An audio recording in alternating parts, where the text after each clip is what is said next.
So children, in the previous video I have told you about the formation of cork with the help of cork cambium. Children, what are the uses of cork? First thing though, it prevents excessive transpiration. Secondly, because the cells are suberized, so they possess considerable strength and it form a mechanical envelope and protect the underlying tissues. Thirdly, the frequent presence of air in the cork cells, they retard excessive heating by day or excessive cooling by night. क्योंकि ये sales dead होते हैं Kock sales, इनके अंदर air भरी रहती है जिसकी वजह से ये एक्सेसिव हीटिंग और एक्सेसिव कूलिंग को कम करते हैं. One more use is it is used by the plant in the healing of the wounds.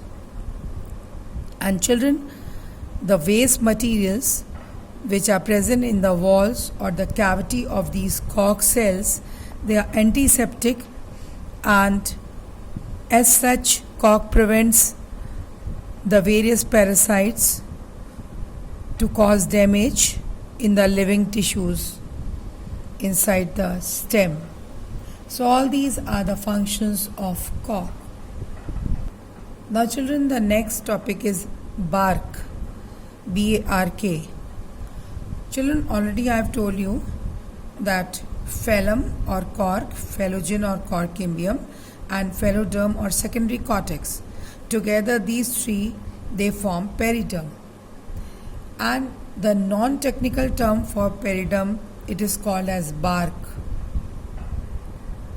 But children, bark includes all the tissues which are present outside the vascular cambium.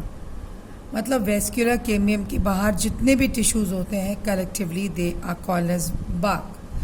Now vascular cambium मतलब stellar cambium के बाहर क्या क्या होता है?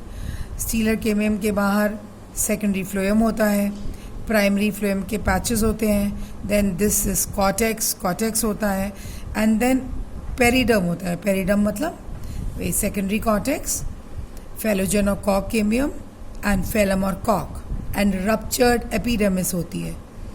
तो together all these tissues collectively they are called as bark.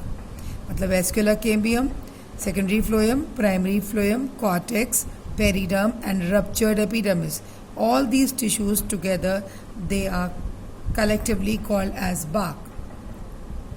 And children, if this bark it is present in the form of complete cylinder, अगर ये bark एक complete cylinder के form में होती है तो it is called as ring bark. और अगर ये complete cylinder के form में नहीं होती है, ये ruptured form में होती है, तो it is called as scale bark. So children, you can see all these tissues collectively they are called as bark.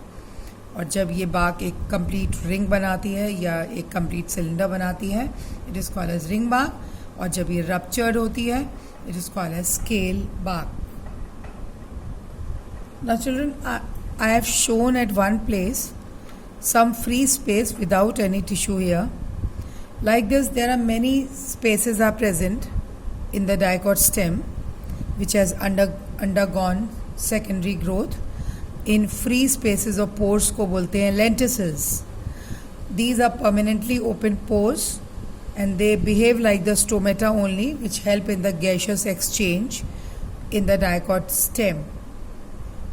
तो इसमें फेलोजन ज़्यादा एक्टिव होती है इन प्लेसेस पे, और वो बाहर की तरफ भी बजाय कॉक के कुछ थिन वॉल्ड सेल्स बनाती है जिसके प्रेशर से एपिडर्मिस बर्स्ट हो जाती है and a pour is formed. And this group of cell is called as complementary cells or tissues.